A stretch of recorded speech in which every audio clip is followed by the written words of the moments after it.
Hello, everyone. Thanks for joining us for another episode of Tell the Others. I'm Heidi Rogers, and I'm so excited today to be joined by the lovely Sharon Collon, who is a ADHD coach and all sorts of other things that she's going to tell you about the other parts of her business and what she does and how she supports families. Um, Sharon and I were introduced through a mutual friend who knows Sharon, knows me, and went, you guys should talk. You guys should be connected in some way because you do a lot of similar stuff. So we were connected, and as soon as we met and had our first Zoom chat, I was like, "Oh, we're going to be friends, and we're going to do a lot of collaborations together, I think." So I'm excited to have you here. Thanks so much for being here today. Thank you so much for having me. I'm really excited for our chat today. Yay. So why don't we start with I love always asking people why, why do you do what you do? Why did you get into this? So I think that's probably my first question. And I know, but I think it's neat for you to tell everybody else who doesn't know you. Why did you get into this space and ADHD coaching? Maybe let's talk a little bit about that because I think that could be a lot of different things, and there's a lot of people out there who go rogue, and so maybe people don't really know what that means. And then also, as a family, like if you're coaching parents in a family space, what does that look like? So yeah. So why'd you get into this, and what's a bit more of your jam? Yeah, so my origin story, and like hold on to your seats for this one because it's a bit of a wild ride. I married a incredible man called Anthony, and he is super hyperactivity presentation of ADHD. And I fell in love with his brain. Like he can do things so quickly. I've always been fascinated with how his brain works, like his ability to problem solve. And he is like, I lovingly call him my resident cyclone. He blows in, like causes chaos, then blows out again. But I've Uh-huh. always been completely in awe of what his brain can do. And we Mm, went on to have three beautiful kids. And when I was talking to Anthony about his story of ADHD, uh, mm, his journey wasn't one of people falling in love with him because of his ADHD. His journey was trauma and being banned from the classroom and being excluded from all birthday parties and fighting his way through school and having a really hard time. And then mm, I'm looking at my three gorgeous boys who are mm, very similar to my husband, and I'm thinking, oh, that can't be their story. That can't be what's going to go on for them. And so then I went into this kind of obsessive research mode about ADHD, learning everything I could about it because I had been exposed to ADHD. We have it in our family as well. And I knew a little bit about it, but it was, like the 1990s, 80s representation of ADHD where we didn't know what we do now. And mhm, so I learned everything that I could. And what I was doing is I was trialing different parenting strategies on my family, my poor family. Like I put them through so many weird experiments. They're going to write a book about me one day, and it's not going to be very complimentary. So I do all these weird experiments and all these parenting strategies and mm, try it out for them. And I was documenting what was working because it was really mm, important to me because I'm a procedures person. To experiment and try things and try and find a way for our family to have a air quotes functional family, right? Because mm, even though we were doing so many therapies and special diets and neurofeedback, we were doing like everything. We mm. spent over $30,000 in the first year of my eldest son's diagnosis. You can imagine, like we were doing everything. I'm proactive. I'm like, let's get this stuff, like let's get it sorted, right? Yeah. Let's support, like let's throw everything at it. Anyway, what I learned is that a lot of those things really helped, but our home life sucked. Our home life was awful. And I was really starting to feel the pressure of it. So we've Mm, got, like multiple kids, a husband who hasn't been given the tools at the same time, and just chaos. Chaos ensued, and I ended up burning myself out and getting sick. I got diagnosed with autoimmune disease, something I have to live with today, and it really is a bit of a bugger. But how I coped with that then is I moved over. It wasn't a nice to have, like a functional life together wasn't a nice to have at this point. Now it is life or death because this autoimmune condition is going to take away my mobility. And who is going to support my kids if I can't support them? So mm, we then moved into a very proactive space of like, okay, we need to take steps. We need practical tools to support my family, and we Mm, need them to work stat. mm, And luckily, we found I then went on and trained formally as an ADHD coach and, did all that formal study. And luckily, we found a great way of making our family work for us. Now, it doesn't look like everyone else's family, and I don't care about that. And yeah. it might not even look good on Instagram. It's not Instagram worthy, but it feels nice to be in. And everyone has a space here at the table, and we work collaboratively together. And now I have the best job in the whole world because I went and did my family's training with ADHD coach, and now I get to help other families do the same. And it's Mm, so fun and so cool, and it's a journey full of hope because mm, I get to live it. I'm formally qualified in it, but I also get so much enjoyment from seeing other families improve the way their mm, family functions. hmm. Wow.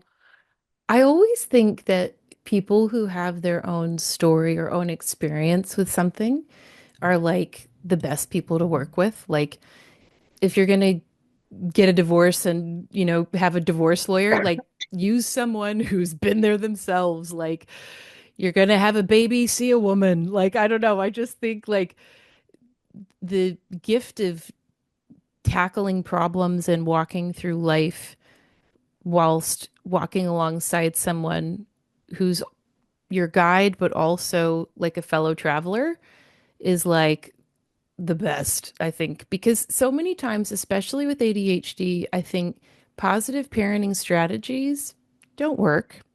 Positive parenting traditional systems or hacks or whatever don't work. And I think a lot of times parents think there's something wrong with them or they suck or the kids suck or whatever. They just think, like, I think it gets internalized. And so when you have ADHD yourself or you have ADHD in your family and you've lived it and you've seen it, like you would know immediately if you were to go to like a, I don't know, traditional parenting website for ideas of like, say a launch pad, where all your stuff is to get out of the house in the day, backpacks or whatever. And I know that it's like, that's hilarious. Some of the ideas that people come up with, because you're like, oh, sweetheart, that ain't gonna work in an ADHD house. Like, that's not happening. So I love that you can like call that stuff out and sort of save parents time of like, oh, no, no, no, can't do that. You're gonna waste your time. If it's not out, if it's not in line of sight, it is forgotten about. So Mm-hmm. like there's just little things like that you would just know because you've lived it and you have three kids. It's not like you live in a box and you just have these great ideas. You're actually like implementing them and then going, that really does not work. Mm-hmm. So, oh, wow, that's awesome. And also, I think motivating, I think, for all of us, because your motivation or part of your motivation in the circumstances around the autoimmune condition and that impacting your mobility, whilst we all might not be able to have that same experience, the experience though that we all can identify with, I think, as parents is we need to make ourselves obsolete. And that's part of the gig, right? Is to like empower our kids and teach them enough stuff so they can go live as functional adults. And I love that you have the grown-up version of your kids in your husband to see, oh, this is what happens when you're undiagnosed, or this is what happens when you don't have support or you don't get what you need, because that then is even greater levels of insight for you to have as you work with them and coach them. Because really, they're your first clients, aren't they? Like they're the first people that you were coaching. Um, And wow. we've kind of done the older generations with ADHD a bit of disservice. Like think about all the females getting late diagnosed. They've missed out on all intervention. And even, Yes. our typical hyperactive presentation that probably got a Mm-hmm. diagnosis, we still didn't Mm-hmm. give them anywhere to go with Yep. that, right? Yep. Like I remember walking out of my first son's diagnosis appointment with a photocopied pamphlet about ADHD. And I was like, that's it. That's all the support. I was like waiting for this support to be offered. I was waiting for to be surrounded by some sort of beautiful community. And all I got was this photocopied pamphlet that was generic about ADHD. And I can remember going to the car feeling like I was going to cry because I was like, okay, what how am I going to keep this kid alive? Like he's literally on the roof. I don't have the skills to Mm, support him or the mm, skills to give him what he needs, yes. and feeling so lost with that. And now, now obviously we know so much more. We are in a better position to be able to support our gorgeous kids with ADHD and really give them the tools, because that's what it's about. Like Mm, it's not just about going like, using neuroaffirming language, or like even going like, you've got a different brain, it's amazing, and being all positive about that. But what I get to be in the position of is working with adults also who are like, mm, this is the stuff that I wish I had learned. Like this would have made my yes. life so much easier for all Yes. those years. Like if Yes. someone had have given this to me as a child, I would Mm-hmm. now know, and it wouldn't cause me to trip up Mm-hmm. so much, because they tend Mm-hmm. to be, like the ADHD brain is an interest and novelty based brain, right? So they tend to be Mm-hmm. very good, borderline genius at the stuff that they're interested in. Mm-hmm. But it's Mm-hmm. the everyday life skill stuff that totally trips them up and sucks all their energy. And then they can't do the stuff that they're gifted in because, Yeah. like they're just getting so bogged down in the everyday stuff. So if we can spare them some of that discomfort, buy them Mm, time and capacity so they can do their zone of genius, like perfect. That's the missing link that we need to mm-hmm. be providing in that support. Mm-hmm. And I think one of the things I just heard as you were talking is like a theme that I just picked up was shame.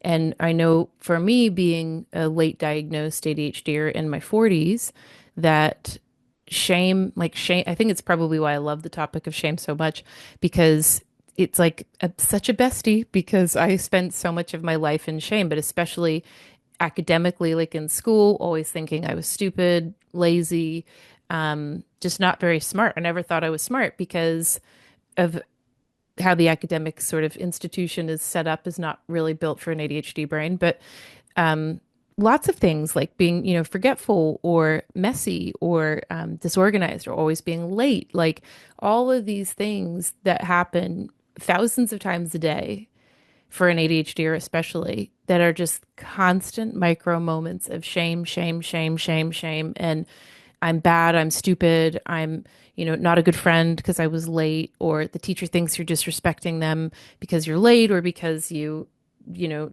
forgot your homework or whatever, but just constantly feeling bad about yourself and then not knowing why and not knowing how to change it. And like you said, with the tools, leaving the doctor's office, like wanting to cry, I think that is such a chronic ADHD experience of just like always wanting to cry or just go to sleep or like just like, ah, hide somewhere because everything just feels so overwhelming.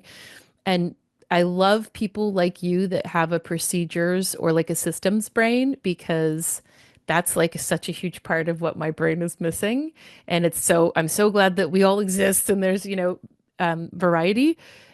Because yeah, my brain doesn't think like that. And some stuff is so obvious and is so simple that your brain thinks of that it's like, oh my gosh, yes, tell me, how do I get out the door on time? Or what is a better system for school lunches. I don't know. Like there's just um a lot of, so I think the work that you do is amazing ADHD stuff, but I actually think the gift that you're giving people is actually far deeper than that, that you're helping. It's like that's what should be on like your business cards is like, I'm a shame avoider. I help people avoid feelings of shame.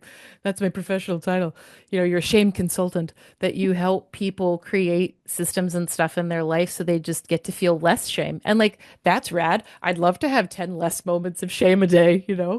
And that's what you do. I think it's so cool. And it's about like not me telling them what the system is, right? Like, because there's so many things on the internet and TikTok Yeah. about like this ultimate. We don't operate like that. Where what we do is partner up together to Yeah. discover the right system, because it's not really important what my family does. It's what's Mm, unique to that family.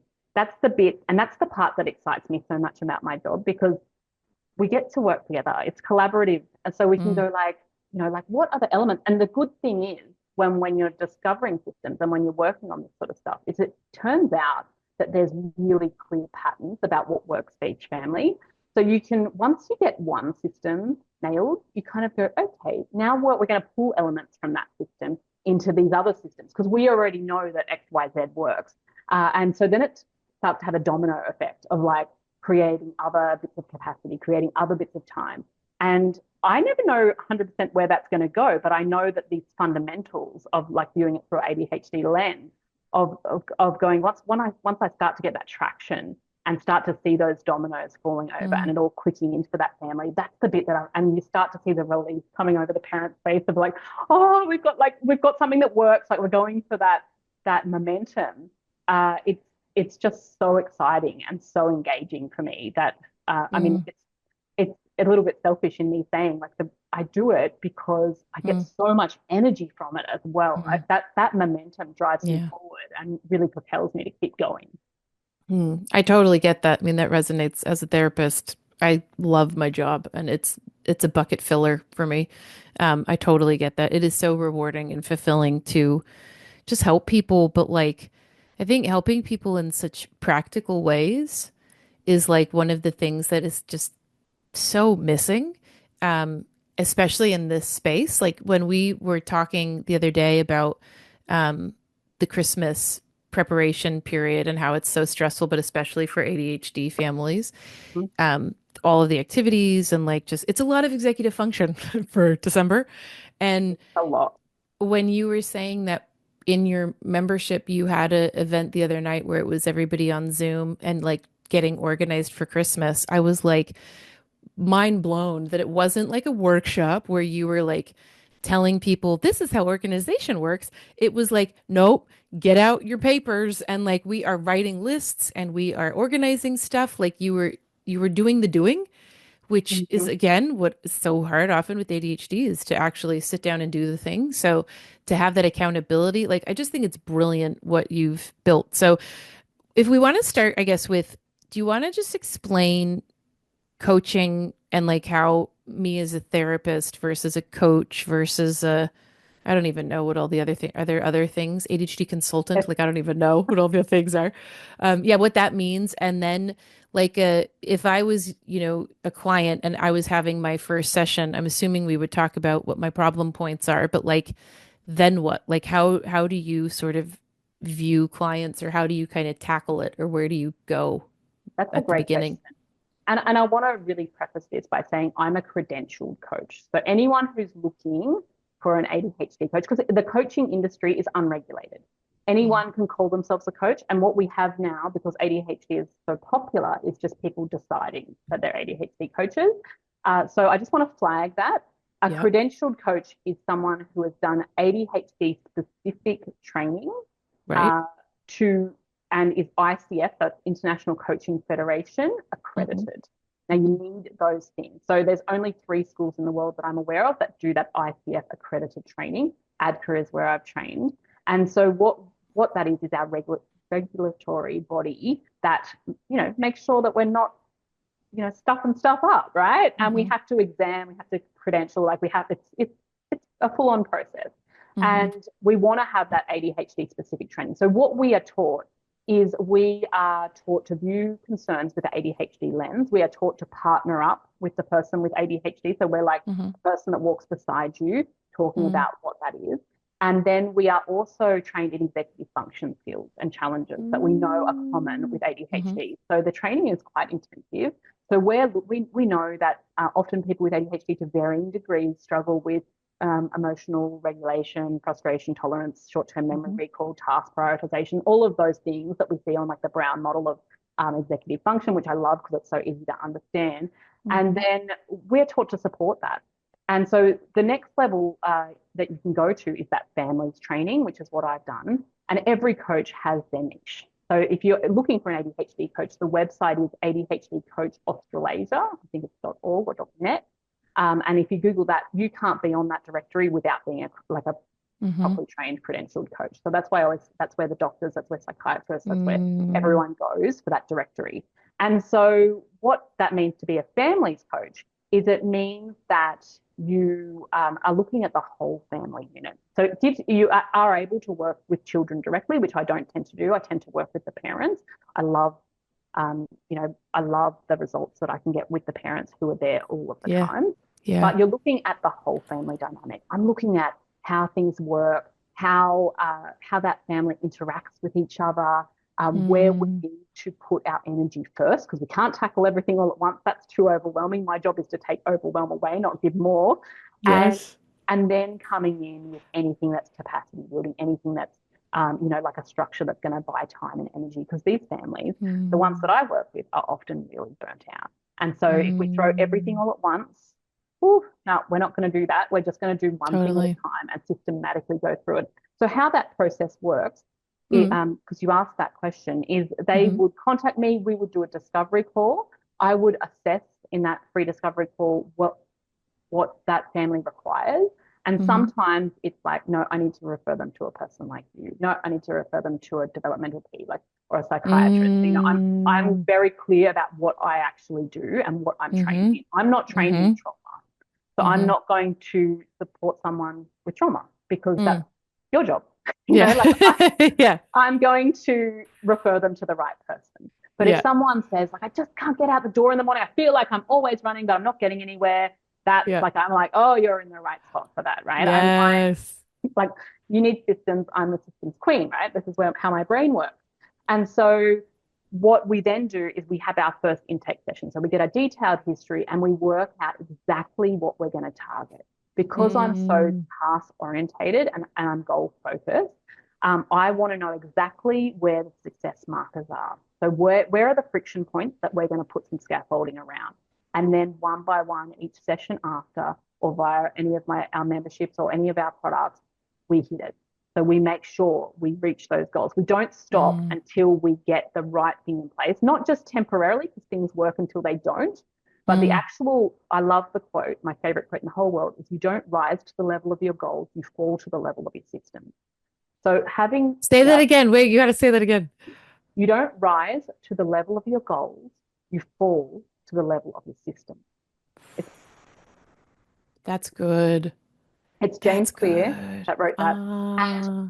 for me, that makes total sense because we can have all sorts of goals and all sorts of things we want to do. I'll be happy when, I'll be like when the kids are in school, like all of these things. But Mm-hmm. what we actually need is systems that catch us when things aren't going well. We know Mm. when in most ADHD households, there's predictable problems getting thrown. These are predictable problems are things that happen day in, day out. Like, every time we ask them to brush their teeth, we know that there's going to be this friction, right? So that's a predictable Mm-hmm. problem. If you're tensing your body in anticipation of even asking, you don't even know if they're going to throw that friction point that day, then that is a predictable problem. It Mm. needs some scaffolding around it. Mm-hmm. And we need to try differently. So we keep expecting people with ADHD to try harder out of their ADHD, and that really, really gets to me. We don't need to try harder. Everyone's already trying hard enough. The parents are trying hard enough. The kids are trying hard enough. Like, that's enough of that. Let's try differently. Let's be unique about it. Let's see what works for all of the people in the family, not just the child, even. Like, let's see what works for everyone so we can Mm. have a happy life together. Because, like, let's face Mm-hmm. it, life is short. How quick are the Mm-hmm. years going? It's bloody Christmas already. I don't even know how this happened. So, we need to be able to have the right system so we can enjoy our time together because it's free. Mm-hmm. Mm-hmm. I think you made such a good point there in saying, like, don't try harder. It's not about pretzeling and contorting yourself into like being someone you're not. Like, embrace this is who you are. This is what's hard for your brain, and then build systems around it that support it instead of trying to make you just become someone you're not. I remember when I first was learning about like out of sight, out of mind, and how that's an ADHD thing, and I didn't know that was a thing. And finding like, oh, that's why food will rot and go off that I can't see. Oh, that's why, like if where it is in the fridge, or that's why, like, say, laundry will just get totally on top of me if I can't see the hamper. I like the hamper to be like away in a closet so I don't have the visual clutter, but it actually doesn't work for me. I have to have the hamper out so I see as I walk past it every day, oh, that's filling up. That's a load. Now it's time. But I won't ever think of it on my own. I remember even something simple like labeling all of my drawers. I could never remember. I still to this day can't remember where socks, pants, whatever is in the drawers. And I thought that was just me being scatterbrained or whatever. And then a friend was like, well, why don't you just make labels? And I was like, oh, labels, that's a whole, got to get the label maker out. And she's like, just do it with masking tape. And I was like, oh, yeah, I could do that. And now if you came to my house right now, it's like everything just has masking tape labels on everything because everything has to have a place. But it's like I stopped kind of going, oh, I should just be able to remember where stuff is, or I should just remember to do the laundry, but it's the visual cues. So it's like what you're saying is, no, don't contort, build the thing around you. Yeah. And that then makes sense though why you have to do it different for every family. Like there's not just a sort of one size fits all. Yeah, that Hmm. makes sense. And That makes you sense. know, I think that's really great bringing up that point about the in line of sight. And also, when we're talking about house and clutter, like I mean, Pinterest has a lot to answer for, and Instagram has a lot to answer for because we all think we need this like beautiful Instagram worthy pantry or whatever. But I would really encourage people to look at one-handed systems. If something's got a lid and you have to pull something out to put the thing in, it's already doomed, right? One-handed systems only. You need to be able to do it with one hand while you're holding your coffee, while you're doing the other thing. Like it needs to be a one-handed system. Really pair it back.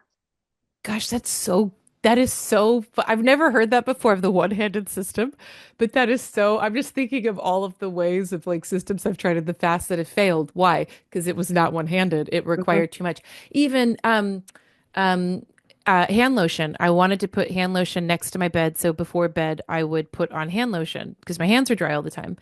But I had a lotion that had a twist off lid. Mm-hmm. Never It's a happened. barrier. It's a barrier. I got a pump one happens every night because Yep. it's so much easier. And I think this is what is so hard for non-ADHDers to understand is like, what do you mean it's hard or that it's too hard to take a lid off or, um, like eating. I've always thought with eating is so annoying and it's such a pain. And if only food could just be in pills or smoothies, like it's because it stops I mean, it all makes sense to me now, but my whole life, it never made sense to me.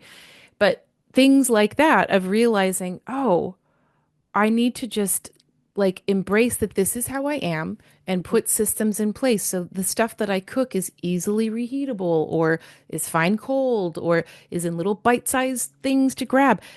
But it's taken me time to get there. So I love that you're teaching people this too. Like, gosh, can you imagine for, adult ADHDers to have learned when they were 7 because their parents told them, you really got to have a one-handed system, buddy. Like you have to have stuff that you can only reach with one hand, or like you're not going to organize that, dude. That like that cupboard is never going to be organized because you don't have a one-handed system. Like that is so brilliant. And I would love for people to, you know how you said there that you were kind of saying to yourself, I should be able to. Like anytime someone says should, I am very wary, right? Because should Mm. is like this, like I should be able to, like that's that trying harder mentality that we don't want to. Like, and so what we want to do is we want to change, we want to flag that should as as a little marker, a little red flag that that's something we need a system around. So if you're saying should, I should be able to, like my child should, that's comparison. And what we need to do is have a system around it. That's just a little flag that we need a system. And one thing I did want to point out there too is about the parents modeling that point that you raised there about how much easier it would have been when we were 7. The time to act on this stuff is when your kids are young and model it to them because I'm sure our listeners would relate. Like people with ADHD don't love being told what to do, right? They don't love it. They Yep. don't love it. But what they do learn from is role play modeling. Like if you can Mm. model something, like the good news is that they learn so spectacularly from that. So like, oh, this is a little side note, but like parents, don't make grand announcements for your house. I used to do this all the time. I'm so guilty for it because I get so excited about some sort of new strategy. So I walk into my family, like use a shoe rack, for example. I'll be like, family, from now on, I found the thing that is going to improve our life. And from now on, we are going to use this thing that I bought from IKEA. And Hmm. all of my kids with ADHD and oppositional defiance just clock that and go, we are never using that ever. Yeah. Do not make grand announcements. Just go in and start using the thing without making a demand, and they will Mm. copy what you do. Oh, I love it. That is so true. And it's such an easier way to teach, isn't it? Just modeling, because we don't have to sit down at a table and like get our our laptops out and like go over stuff. It's like you're just watching me do it every day. Like my mom had a calendar in the kitchen, and because it was the 80s, and she would just write everything on that calendar and appointments and birthdays and whatever. And it was the hub. And she lived and died by that calendar. And I'm the same digital though now, my Google Calendar. But that is something I realized that she was coaching me, modeling for me. Like you can't hold it in your brain. You have to get it on paper or put it somewhere else. And I just think of all the stuff that I do in my house now, or that I've learned in books that I've read and stuff about organizing and just living.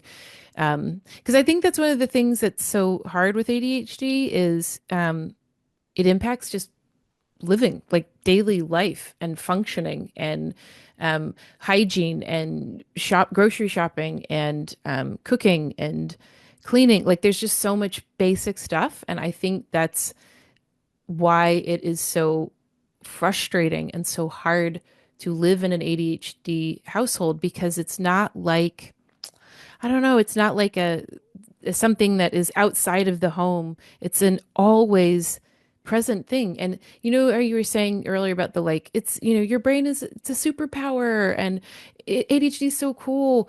Like that pisses me off when people say that because I'm Almost like, like dude, I toxic positivity now. say that again. Almost like toxic positivity now. Like, yeah, it's kind of not acknowledging the struggle. It's like someone when I Yes, talk to someone about my autoimmune disease, someone goes, "Have you tried yoga?" And I'm like, "Oh, if yoga could have fixed this, like, you know, I would be totally. fixed already." Like it's kind of minimizing what some people with ADHD really go through. And we know like ADHD is a spectrum, right? So there's some people that Mm, are like a little bit, and it's like they're going, okay, they don't need the support, but mm, there's a lot of people that need the support. It's more than just a concentration issue of what like it was branded as, like school mm, concentration issue. mm-hmm, mm-hmm. That's executive function. So Yeah. like, that needs a lot of support, and we're not doing the community a service if we just gloss over it by saying that all the positives. Like there are so many positives. Like I'm so in Mm, love with the positives, right? mm, But there are also challenges that need mm, support, and we very much view mm. executive function skills like a muscle that can be built, and it's not building with some sort of generic solution. It's building it with something that works for that individual. Like it's so Yes. that they can allow their personality and the parts of their ADHD that are a Mm, strength to mm, shine and it doesn't burn them out in the process. mm, mm. Yeah, I that really resonates with me because I think about like if I were to go back and do school now or like how I did uni and I went to school for like 8 years. Like I was at uni for such a long time for doing, my post grad and graduate stuff. And if I could go back and start primary school with all of the stuff that I eventually learned, and basically they were hacks. I just didn't know it because I wasn't diagnosed until, only a few years ago. Wow, what a difference school would have been, like, and how much better it would have been for my self-esteem and confidence and all that sort of stuff. But I think the thing I love about what you are talking about in terms of training kind of executive function skills into a family or into a child is so cool because it's all learnable. Like, say, labeling stuff or one-handed systems or having stuff that's in line of sight. Like all of those they're little hacks, but they add up then to have a whole day where you're less frustrated or exhausted at the end of it. You have more success. And I think the greatest thing, I think, and why I've been more successful in life and then I think professionally in the last, say 5 or 10 years is simply because I've dialed it in a bit better of how to put systems and stuff around me to survive and like thrive. So I often wonder like, wow, if I had been diagnosed as a kid or met you when I was a kid and my family was doing those things, I wonder what I would be doing or where I would be because I feel like I have become my best self now because I'm not wasting so much time drowning in tasks and chores because I have systems now. And then I'm also not drowning in depression and anxiety and all of the other lovely things that tend to go with ADHD. because I have all of these systems. And so all of like the hard stuff is sorted, which then reveals the superpower, the magic, the cool stuff about my brain. But my brain can only do all of its cool stuff and like the magic when it's not visually cluttered or when, I know that the laundry is on top of, or I have food in the fridge. Like, but I have to get all that stuff done until my awesomeness can show, you know? So much power in what you just said, because by discovering what works for you, not only can you advocate for yourself because you can say, like, this is what I need to succeed. I know Mm, that my brain is powerful, but like I need to do XYZ to succeed. Uh, mm, it it's better for your self-esteem because you're kind of going like you're not just constantly getting run over by the mundane, boring stuff.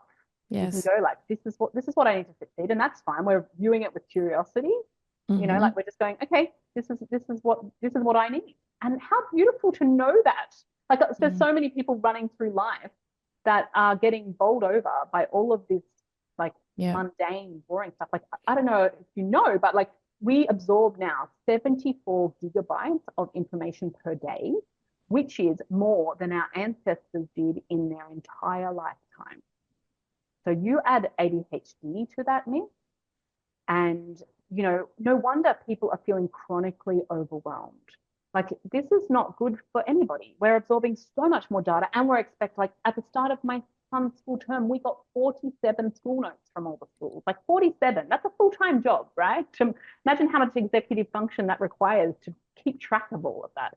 So now, whereas systems before, like, or having the right structure in place was nice to have, and like it was like all nice, like, and it was almost like a morale boost to be labeled as organized. Now it's I don't now it's to me it's morally neutral. Now it's having the right system in place is mm, what we need to survive this modern hmm. day life. Like it's Yes. survival now. Yes. Yes. Amen. Amen. Amen. I often wonder in my job as a therapist, like if we could, you know, if part of someone seeing me was that they saw you as well and you came to their house and did a consult and like spent a week with them, getting all the systems and stuff in place and figuring out where all the friction points were. A lot of pain points I know would lessen for families. But what I kind of, my brain always goes to more is self-esteem and confidence because that is like, I'm so big on that because that is, especially with children and building it in children, because that's like life trajectory, foundational stuff that you are setting someone up or you're not setting someone up if their self esteem or their confidence is in the toilet because their room is always a bomb site. They can never remember their stuff. They're always late. They're always forgetting everything. Um, that's just, it is so helpful for people. And I guess maybe people don't realize that of what it means when you can get on top of stuff. I guess we all can identify with that. We know what it feels like when you get on top of something, how good it feels, just that intrinsic motivation that lights up. The dopamine is just woo, because I finished that or I accomplished that or that looks clean. It's such a nice feeling. But I think when it's so hard to get that consistently, you I don't know, it's like maybe you forget that it's possible or that it can happen because you're so stuck in the shame of beating yourself up that you can't do it like everyone else can. That I just love that you're um, showing people that there's another way. Like you can work with how your brain is rather than working against it. You work with it and accommodate it essentially, which I think people don't like that word. But it's interesting that you brought that up because what you're describing there is, like that setting up of a system and feeling like, I don't know about you guys, but like every time I clean my car, like I'll get my car cleaned or whatever, I'm like, from now on, I am the type of person who has this clean car. Like I will identify as this person who only has this spectacular clean car. And then Yeah, like within a week, it's gross again, right? yeah, But totally. it's not just about ignition, which is like the setting up of the system. It's about momentum. And we've got to keep Mhm. that going. And with black and white thinking, which is common with ADHD, which we Yep. know, like we tend to be very good at the ignition part. Like if we see some sort of inspiring video, we're going to Marie Kondo every room of our house, and like we're going to do that. And that's the ignition part. But then when it drops and we fall to the level of our system, right? If that's not the right system, or perhaps, there's something else, our attention has now gone to something else that's got more novelty. Um, the tendency can be black or white. Oh, it's ruined. That's now off the table. And Mm. what I want to say is that my family motto is, as well as being kind, is to, when things come up, we handle it. When things come up, we handle it. If there's any point of Mm. friction, we're going to handle it. If we drop our pen, we pick it up. Like we just handle things as life throws us things. There's no failure. There's just information. Now, what that information is, that perhaps wasn't the right system to begin with, Mm. or that system needs to be tweaked. So that's not like something's off. So what we need to do is either resparkleize it and make it new, shiny and new, Mm-hmm. or Mm-hmm. there's something in there that's a barrier. So when we want to encourage a behavior, we take away barriers. And when we Mm-hmm. want to discourage a behavior for ourselves, we add barriers. And so it's so great to know Mm. and have that information and feedback that when the system drops, it doesn't mean anything about us, right? Like we don't have to make that, we don't have to put that on a jacket and wear it around. It's Mm-hmm. just that we need to like resparklize or make it something else. We need to change it a Mm-hmm. little bit. We need to tweak it. Mm-hmm. It's Mm-hmm. just information. It's not failure. It's not all ruined. When things come up, we handle Mm-hmm. I love that. And that's so loaded with compassion, which is what you need when you have a brain that's differently wired. Everyone just has to have more compassion. I wish we could put compassion into pills and, we'd be millionaires because you just need to have so much compassion.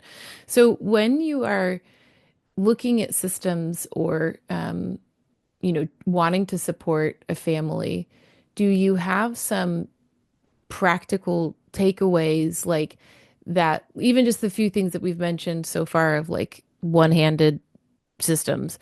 Are there some other kind of, I don't know, gold that you're like, this is pretty universal? Obviously, not everything is going to work for everyone, but are there some other things or like labeling, other things that you're like, if families want 5 things to get started on making, their lives run easier, your top 3, top 5, whatever, of some stuff to look at.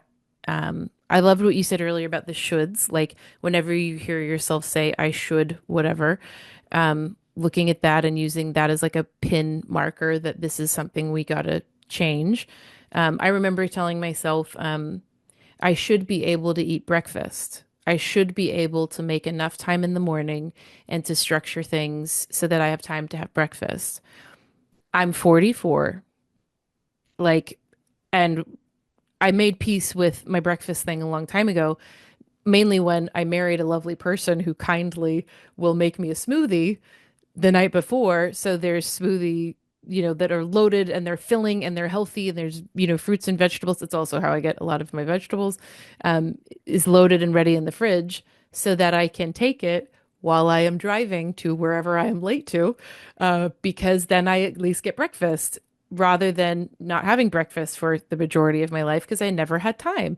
And so I think I love that. I'm going to go through my whole life and think of every time, where do I say the shoulds, or where do I do that with the kids that they should, whatever, because that says to me, this system is not working if we are it. shooting ourselves. So, yeah, what are some of your favorite tips and Well, tricks? I'm going to go in there with 5 parenting tips, if that's okay, because I feel like this Great. leads people to discover what needs to be looked at.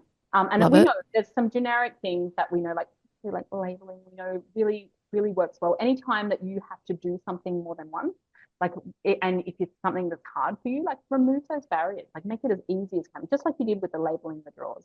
But I Mm, think this is really good for identifying what it is. So, like, where those friction points come up, where those predictable problems come up.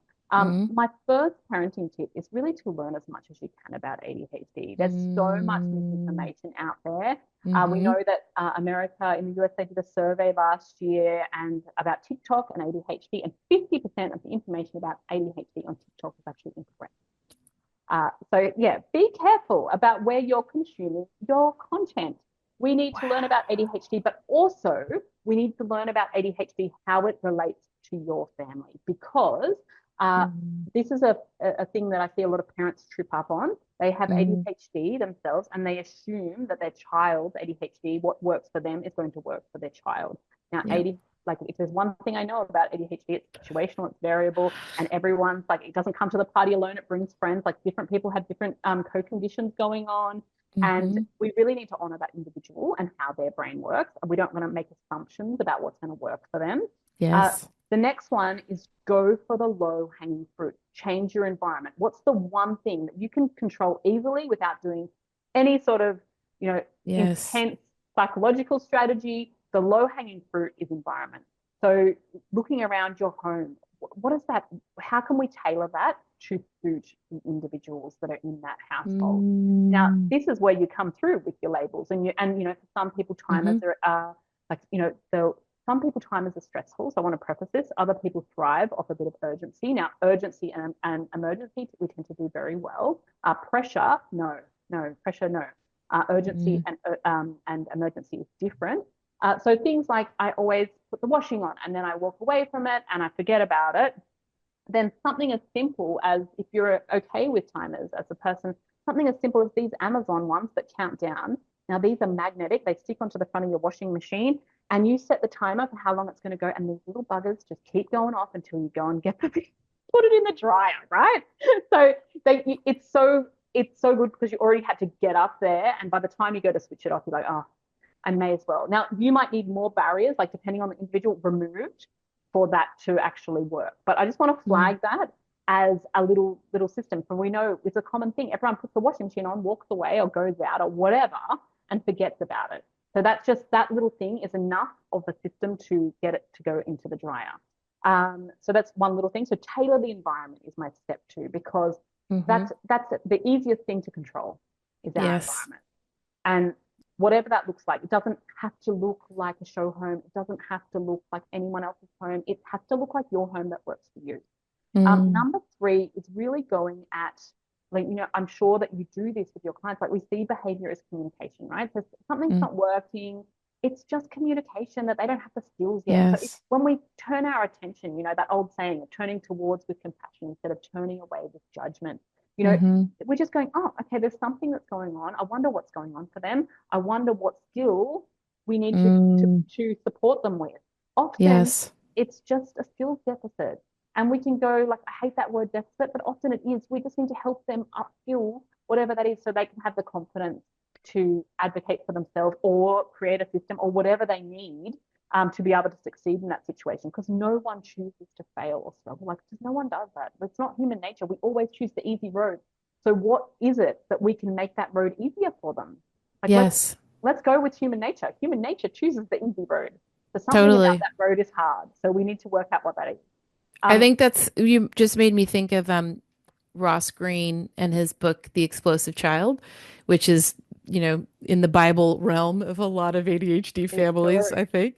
And when I first learned about lagging skills and unsolved problems, I was like, love this language, Ross. Like, that's exactly what it is. It's just a lagging skill and an unsolved problem. And identifying so many of those within myself as a kid and knowing how many times I don't want to be late. I don't want to be late. I hate being late, but I'm always late.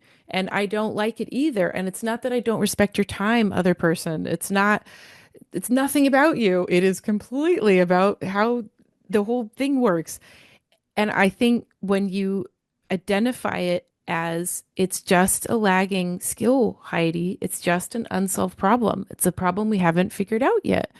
And then learning things like if I'm trying to calculate how long something's going to take, my brain wildly underestimates.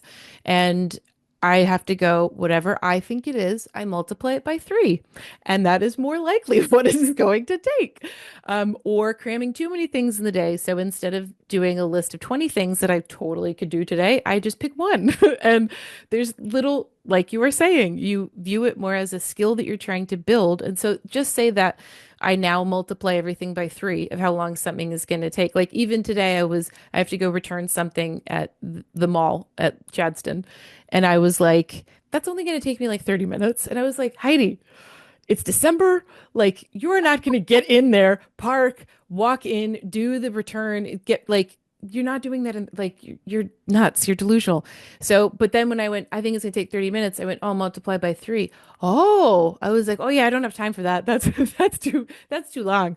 So, But as you are saying, when something isn't working, you look at the behavior. The behavior is your communication, and that is going to tell you where there needs to be skill building. Is that right? Did I Yes, summarize that? yes. Okay. And I love that you were just describing there like being a time optimist. And I think it's confusing for people with ADHD because like their perception, a neurotypical person will go, I need to do this by this time. So they sequence backwards, like because their brain is modeled on importance. So they're like, this is important, I'm going to sequence backwards.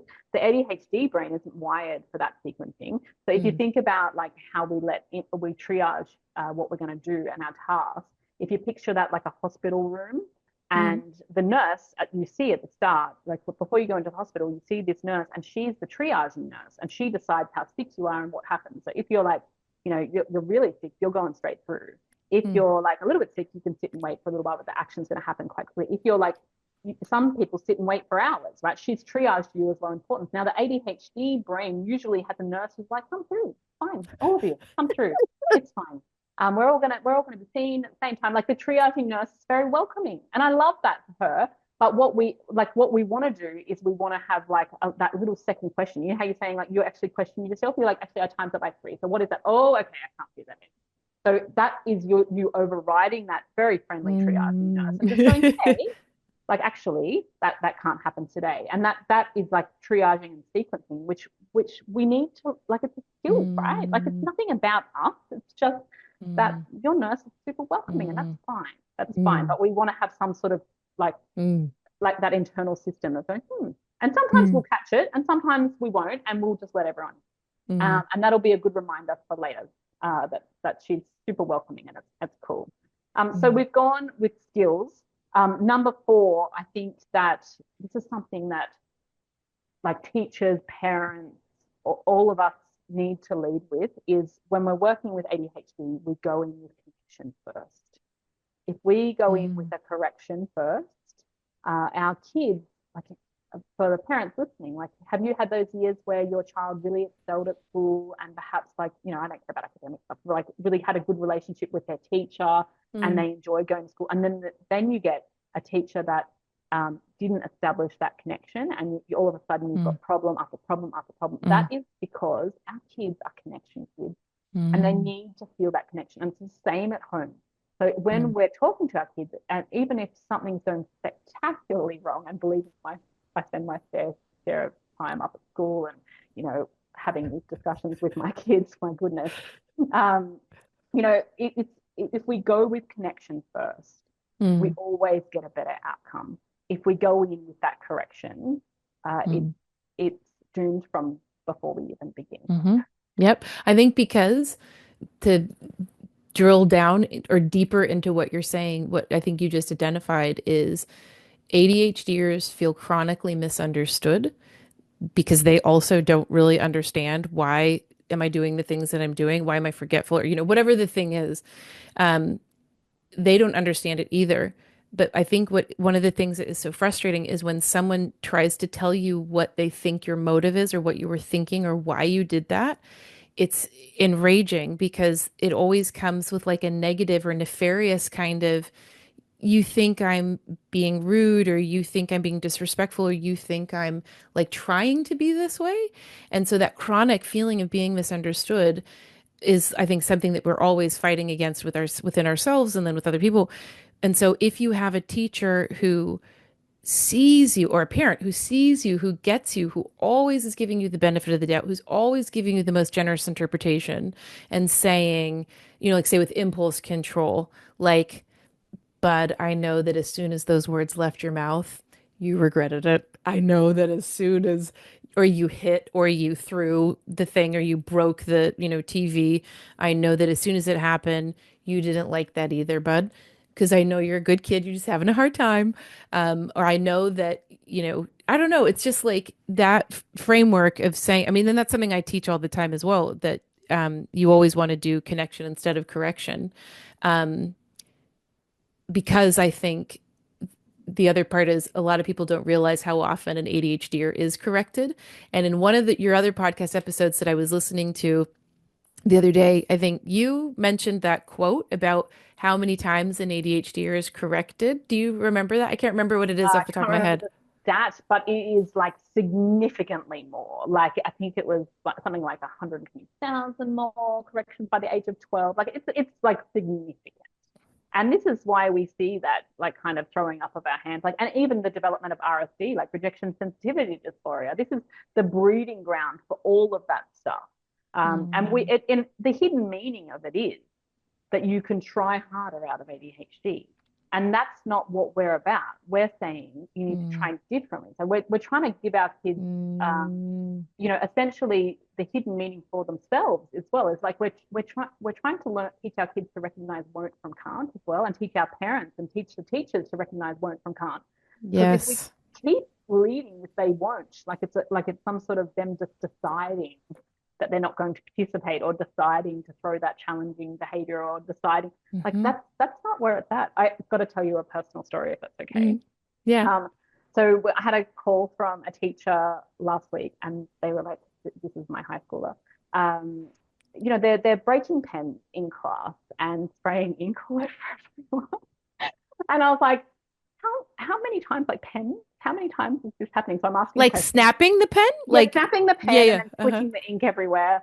And the teacher was quite good about it because, obviously we want to keep a really positive relationship with our teachers as Yes. well. Like the teachers Yes. are working hard, right? So, Yes. I was like, how many times is this happening? And they said, like happened 3 times now. And then today they didn't bring a pen. So they asked to borrow my pen and then they snapped my pen.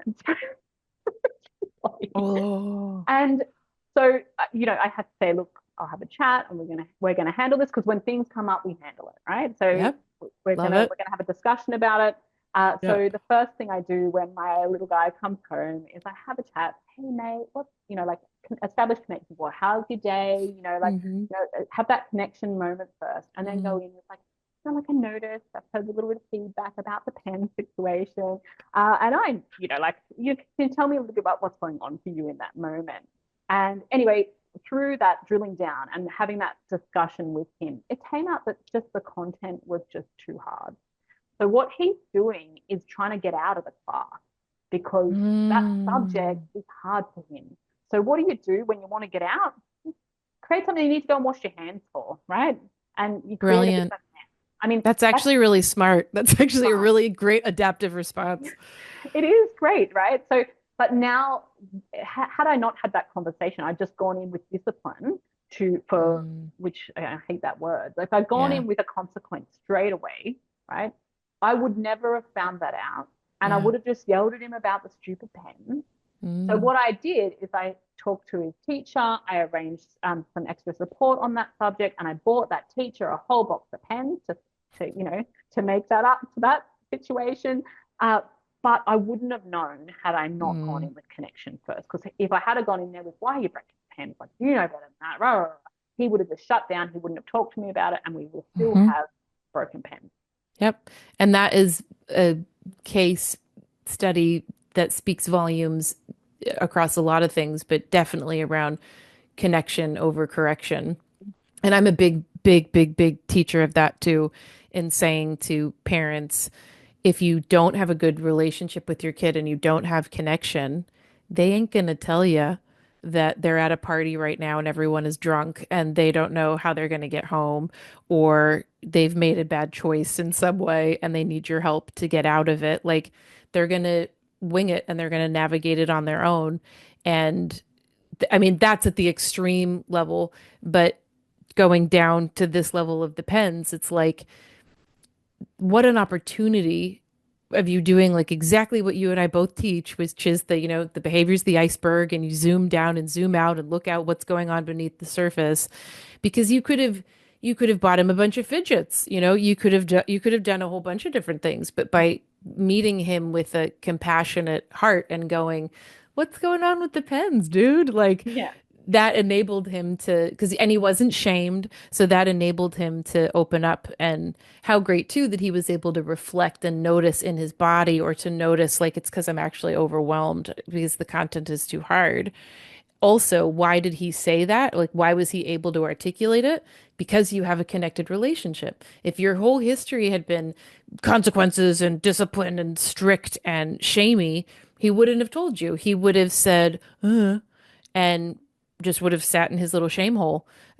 But you've already done the like legwork or the foundation to have the kind of relationship where he can be vulnerable and admit to you.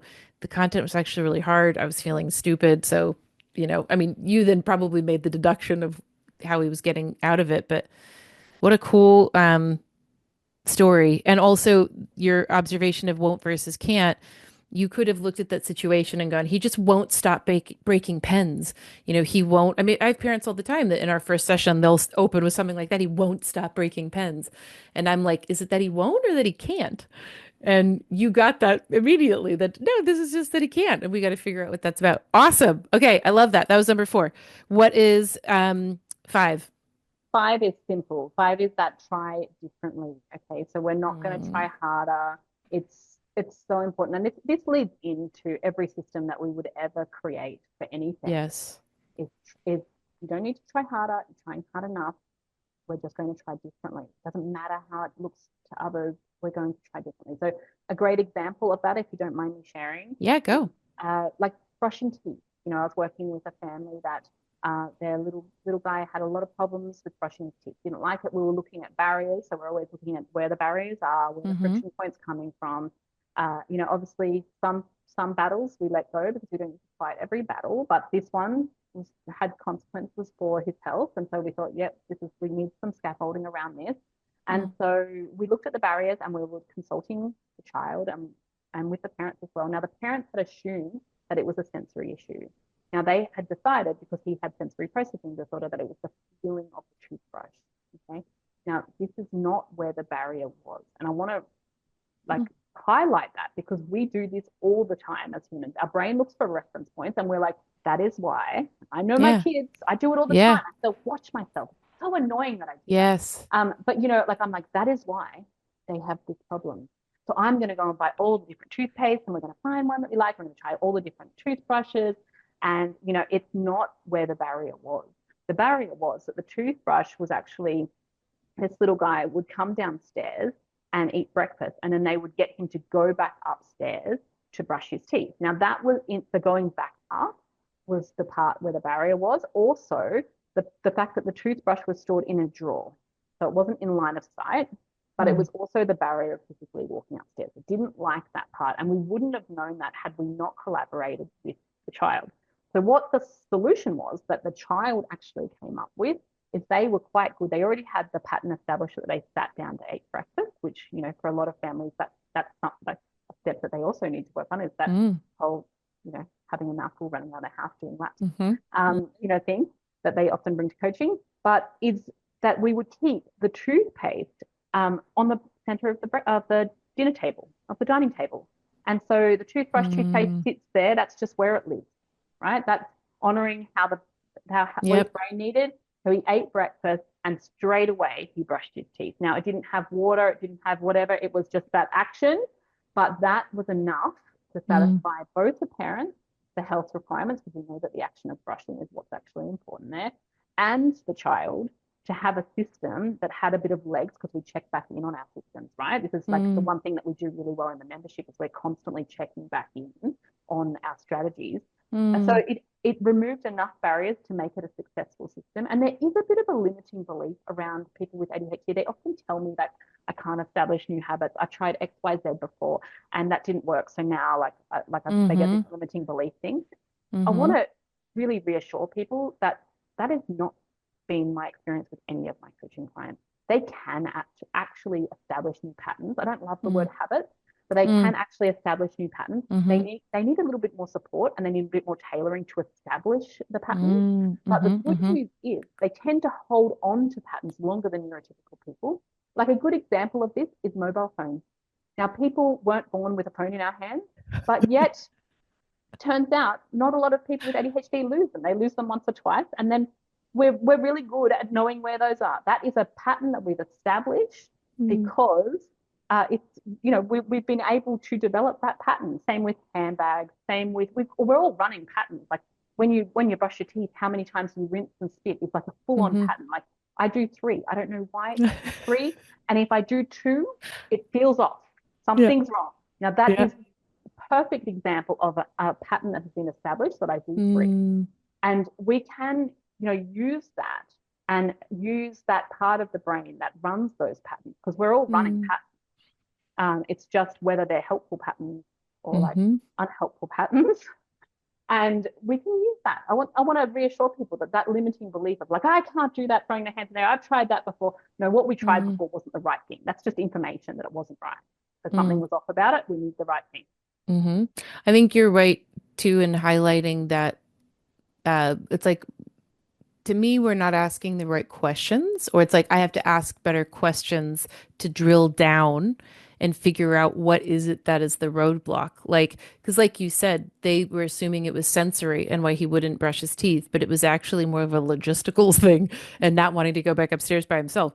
But that is, so I think it's more like if there's something that I keep having the same problem with, it's really trying to drill down what is actually the beef with that. Like, what is my problem with that? And then once you identify that, and then you can take all of the shoulds out of it, then you can sort of see, because you would imagine a lot of people would go, we shouldn't have to have his toothbrush and his, toothpaste on the kitchen table. Like, that should be in the bathroom. But like, they're shooting it, and Yeah, that doesn't we help. So should. by going, no, we're just going to do what works for him, and then he has the visual cue and da da da. But you're asking different questions. I don't want to say better questions, but it's like asking different questions to drill down to what is actually stopping um, the pile up of they can never remember their lunch, or they can, whatever the thing is, what is the actual crux of it. So I'm going to play them back to you and looking at I was taking notes while you were talking. So you tell me if this is right. So one is learn more about ADHD and how it impacts your family and everyone uniquely. Is that right? Mm-hmm. Yes. Yep. Number Yes. two, low hanging fruit. What's easy for your family and in your environment. Um, tailor the environment and to suit the individual. So yeah, there's not a blanket ADHD way or uh, yeah, there's no blanket sort of stuff. Is that right? Is that one Yes. all? Yep. Okay. Three, something isn't working. That's how you know if this isn't working because you're repeating or doing it more than once. All behavior is communication. So what's the skill that we need to build? So the lagging skills, um, unsolved problem. Is that all spot on? Did I miss Yes. anything there? You Okay. are nailing. Four is correction versus connection. Uh, adopt the mindset of it's not that they won't, it's that they can't. And I'm going to go in with the generous interpretation. You're a good kid having a hard time, and prioritize connection in the relationship to then support them rather than just correcting them. Anything else on that I should say? No, And perfect. then okay, and then five is try different, not harder. Stop the sort of whipping yourself of we need to be better, they need to be better, they need to listen more, focus, or be more responsible or whatever. We got to figure out a different way. I love that. I want to also just bring in here that we're consuming more content about ADHD than we ever have before, right? Like there's a media storm around ADHD. And I really, there's part of me that really loves that when it's Mm, credible information and people are more mm-hmm, educated about ADHD than ever before. But mm-hmm. what I really want to move away from is this quest, this searching for ADHD. This is what I did in the start of our journey, like searching for information and Yes. move towards action. So what a coach does essentially is drives action. That's what we're trained in. So Mm, we can consume content, but what are we going to do with it? So filling up our brain, awesome. We're learning about ADHD. We're learning about how that's mm-hmm, point one. mm-hmm, We want to mm-hmm. do that. But there's a point where that is now like we're always learners, of course, but we've now filled that bucket. And now we need to do something with what we've learned. And this Yes. is the part that we do well in our membership. So we're doing body doubling sessions. We're doing those practical things. Like we're doing the planning out Christmas. We're planning out Love the it. whole year on Sunday. We're doing all of these steps. We're implementing the strategy. We've got to really move to what are we going to do with what we're learning? Because we're getting those 74 gigabytes of information, right? But what we want to do is not just let this, like what I'm encouraging you to do is don't just let this be another podcast that you listen to. Do something with what you learn. Like your podcast is full of the most incredible facts and information. What are we going to try? Just pick one or two Mm, things. The right one will stick out to you. And you don't have to remember all of it. Just pick one thing. That's what I'm going to try. And then tailor it to your family, like experiment with it. Be like, it's not black or white, like it's just information, right? So we're just going to give it a go. We're going to have a play around with that and see what we Mm-hmm. need for that and what we can take Mm-hmm. from that and take action on what we learn, because I feel like we're consuming so much content now that we're kind of getting stuck in this paralysis bit of Mm-hmm. like, oh, like I Mm-hmm. see this in parenting. So parenting, like people often come to me and they're like not confident with their parenting style. So they flip flop like between gentle and then strict. And then we get dysregulated. So we just default to how we were parented. And then we start saying things to our kids like, you do it because I told you so. Like, Yeah. I'm taking away the iPad. No, no, no, have it back. I've got to, like I'm too busy to do that. And so like it's like we get all these confusing messages sending, and we're confused. Everybody's confused, Mm, right? So it's the action part that we need to take, because through action comes confidence. Through action mm, that you discover what works for you. And so that was like my last little point there about, really motivating you to try things and give it a go. It doesn't have to be perfect. We're not going to get it perfect the first time. I can guarantee you that mm. that experimental mindset. I love it. I love it. Um, so on that, or good segue there, if people want to take action and they want to engage more with you, doing any of the variety of things that you have, like it's a playground of amazingness, I think, for ADHDers, all the things you offer. Where can people start to find you on socials, website, all that jam? And then if you want to just say a little bit about how action looks, like how does that look in your world of your programs and membership and stuff? Great question. So my website is thefunctionalfamily.com. So you can go in there, check there's free blogs. You'll see all the different things that I offer. I've got a big support group on Facebook. It's a private group called ADHD and Families, the Functional Family. So have a look at that, join that. It's a really great, beautiful, kind community. And then there's all different things that people can work with me on, depending on the age and where they're at in their journey. So we've got the program that's for parents of primary school age kids, new diagnosis, that's going to step Mm, you through all that scaffolding you need. So, like this is the modeling the systems that are mm-hmm, really coming in. We're educating you about ADHD. And then there's private coaching, of course. I do parent mentoring, I do adult coaching, because sometimes parents will be like, hey, I need to work with you one-on-one first. And mm-hmm, then we will go into parent mentoring. What I'm kind of famous for is the parenting stuff. mm-hmm, That's what I tends to be more my jam. And mm-hmm, then we have the membership, and the membership is what we do is we just tackle one thing a month. So we're doing like, example, morning and evening routine. So we will go in and have a look at that. You'll get a workshop, and we'll be talking about tailoring it for the ADHD brain and what works for a lot of families and what things definitely don't. And then the next thing we'll be doing is a body doubling session. So the following week we do a body doubling session. This is where we're actually creating, like I'll give you a template. My love language is templates. I give I you a love template. it. We're all doing it together. It's a really great group. And then there's another level of that membership, whereas you also get support. So if you need that extra support, you've got Mm, me there coaching you through it. And so there's a whole host of things. There's also the ADHD Family podcast, which is my free resource, which I'm very excited that you're going to be coming on and sharing all mm, your amazingness with my community. And mm, it really is, when people are thinking about ADHD coaching, think about it as the how. Like, right. So we help mm, you discover the how. And there's like the why and how, and the why is so important. Like people need, especially people with ADHD, really need to understand the why, and we need to work.